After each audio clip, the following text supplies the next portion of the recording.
दोस्तों, इन सब में धरती पर सबसे ज़्यादा समय तक राज करने का रिकॉर्ड डायनासोर के नाम है, करीब 16 करोड़ साल। वहीं पृथ्वी के सबसे अक्लमंद जीव इंसानों का अस्तित्व महज 20 लाख साल पुराना है। ऐसे में सवाल उठता है कि क्या इंसान धरती पर सबसे ज़्यादा वक्त तक राज करने का डायनासोर का रिकॉर्ड तोड़ पाएंगे। सृजन और विनाश प्रकृति का नियम है, कोई भी इसका अपवाद नहीं।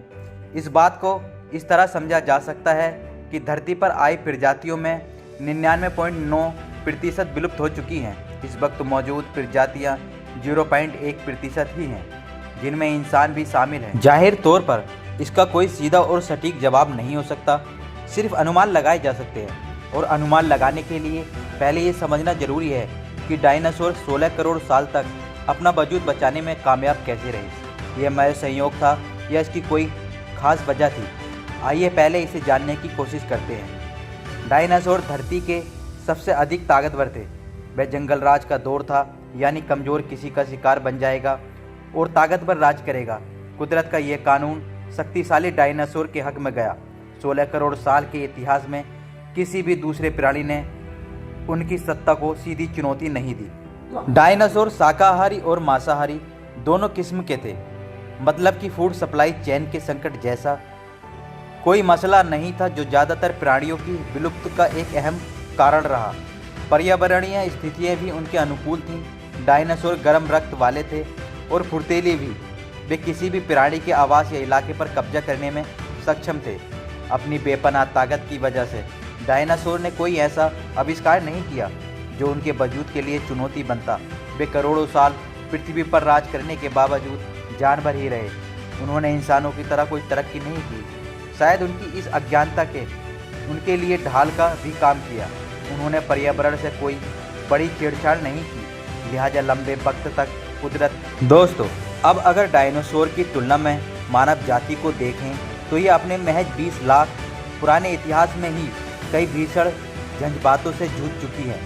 कुछ आपदाएं कुदरती थीं तो कुछ इंसानों ने खुद ही न्योता दिया, और ये सिलसिला आज भी बदस्तूर जारी है। आज से करीब 9 साल पहले हमारी पूरी नस्ल खत्म होने के कगार पर पहुंच गई थी।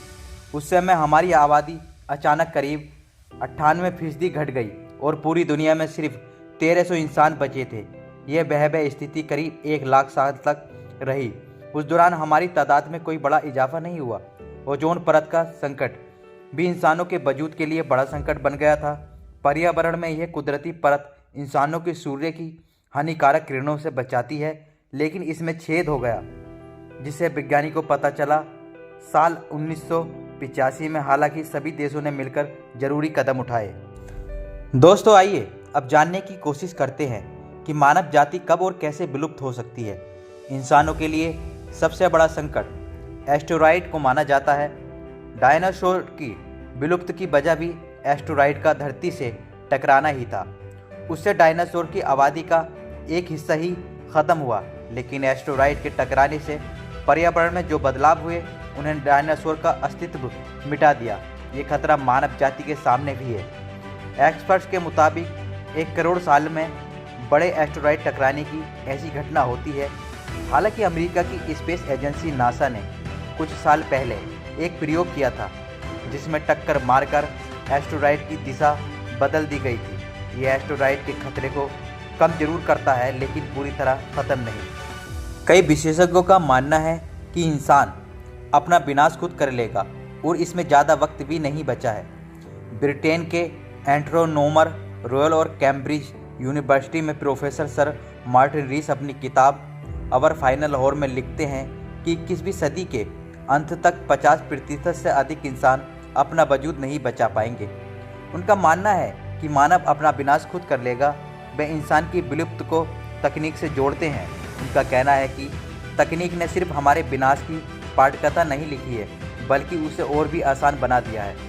मानव सभ्यता ने एटम बम और डिजाइनर वायरस जैसे कई खतरनाक हथियार भी ईजाद कर लिए हैं, जो उनके वजूद के लिए खतरा बन सकते हैं। एडवांस्ड बायोटेक्नोलॉजी से नए वायरस विकसित किए जा सकते हैं। ये आसानी से संक्रमित करने के साथ ही HIV और कैंसर जैसे घातक भी हो सकते हैं। भविष्य में बनने वाली सुपर इंटेलिजेंट टीनें भी मानव सभ्यता के लिए खतरा बन सकती हैं। मानव की प्रजाति विलुप्त की तरफ बढ़ रही है। निकोलस के मुताबिक सवाल ये नहीं है कि हम विलुप्त होंगे या नहीं, सवाल ये है कि हम विलुप्त कब होंगे। निकोलस का कहना है कि इंसानों जैसी बड़ी और गर्म खून वाली प्रजातियाँ पर्यावरण के बड़े बदलाव को झेल नहीं पाती, जो मेंढक और सांप जैसी प्रजातियाँ आसानी से कर लेती हैं। मेंढक और सांप बिना भोजन के भी महीनों जीवित रह सकते हैं, लेकिन इंसानों के मामले में ऐसा नहीं है। डायनासोर की तरह इंसानों को भी नियमित तौर पर ढेर सारा भोजन चाहिए। अगर ज्वालामुखी, हिमयूल और उल्का पिंड से फूड सप्लाई चेन में किसी किस्म की रुकावट आती है तो इंसान खतरे में आ सकते हैं, जैसे कि डायनासोर आए थे।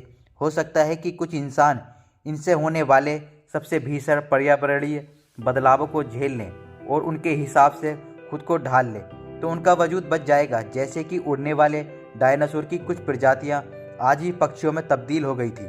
वैज्ञानिकों का मानना है कि अगर हम आम स्तनपायी प्रजाति होते तो हमारा अभी 7 लाख साल तक और जीना तय था, लेकिन हम जाहिर तौर पर आम नहीं, खास है, और यह खुशनसीबी हमारी बदनसीबी भी बन सकती है। हो सकता है कि हम अगले करोड़ों साल तक धरती पर राज करें, लेकिन यह भी मुमकिन है कि अगले कुछ 100 सालों में ही हम अपना वजूद मिटा लें।